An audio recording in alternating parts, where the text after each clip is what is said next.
Now an update on an important fishing story in the Great Lakes region.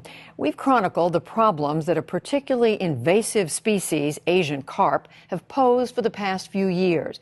But now scientists are thinking it may be time to come up with a new solution. Usher Qureshi of WTTW Chicago reports.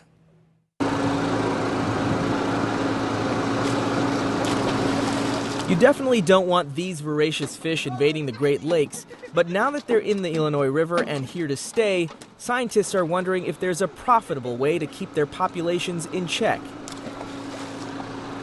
This is Stratton State Park, about 60 miles southwest of Chicago. This is kind of like the battleground right here. It's a story we've heard before. The fish are moving up from the Mississippi River into the Illinois and up towards the Great Lakes. But there's an ironic twist to this doomsday story, which could be solved by striking a delicate balance between economics and the environment. Vic Santucci is the Asian carp specialist for the Illinois Department of Natural Resources. Let them get the net out. We won't try to scare fish away.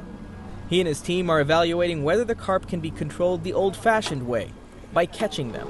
They're trying to drive fish into one of their commercial nets, and that's contracted fishermen. The catch-22 is that while the ultimate goal is to fish down the populations to prevent ecological damage, there have to be enough Asian carp left to make the business lucrative for commercial fishermen.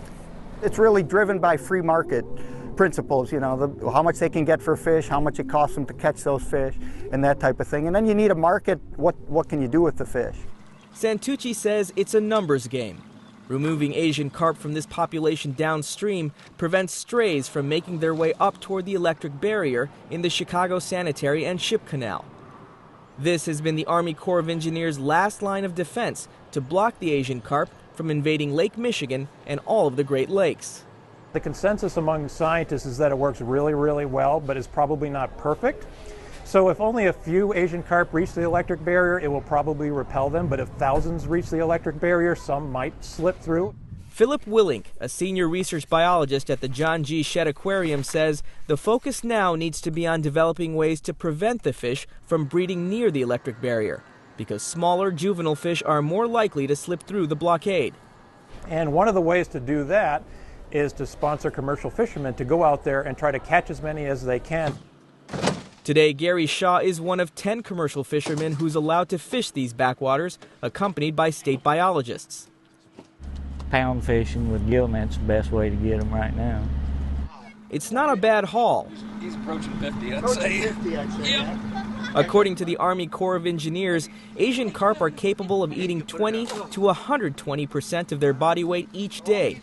But for commercial fishermen, big fish don't always translate into big money. So one of the problems with getting people interested in eating Asian carp is they happen to have a lot of bones in some strange places, so they're really hard to fillet. Add to that the common misperceptions that these fish don't taste very good because people assume they're bottom feeders, and you have a brand problem. Schaefer Fisheries in Thompson, Illinois is addressing both those problems.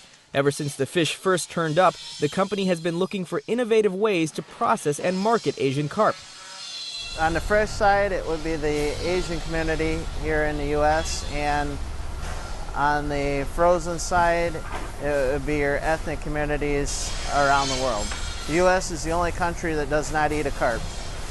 Schaefer says that once all the bones are removed, an Asian carp fillet yields a relatively small and expensive 4 to 5 ounce portion that can't compete with more economical alternatives, which is why they have turned to alternative methods of extracting the meat.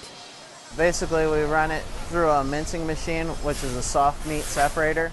The meat is then ground up, much like beef, and nothing is wasted. So this removes all of the bones and anything that you don't want in the meat, so it separates it completely. There's even your tendons, you can see, and all your bones are in there.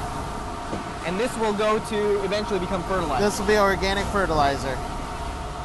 In a structure next to the fish processing plant, a large machine the Schaefers call the human body digests the discarded bones, skins, and tendons. Enzymes, much like those found in the stomach, break down the leftovers to create an organic liquid fertilizer. And business has been good. Schaefer says over the last 6 years, processing of Asian carp has more than doubled to about 15 million pounds each year. And they're in the final stages of research and development on several new Asian carp-based products, including hot dogs. It's something the company hopes will open the door to Asian carp for many skeptical consumers.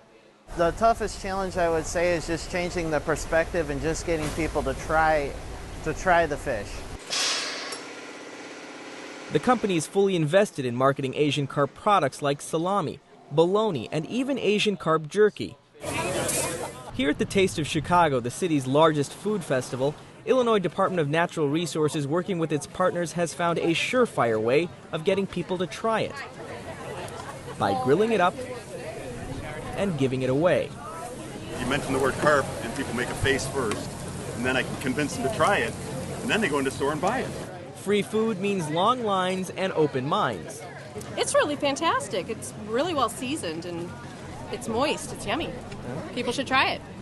In case it catches on, scientists are also studying the long-term prospects of keeping up with potential demand. It tastes good.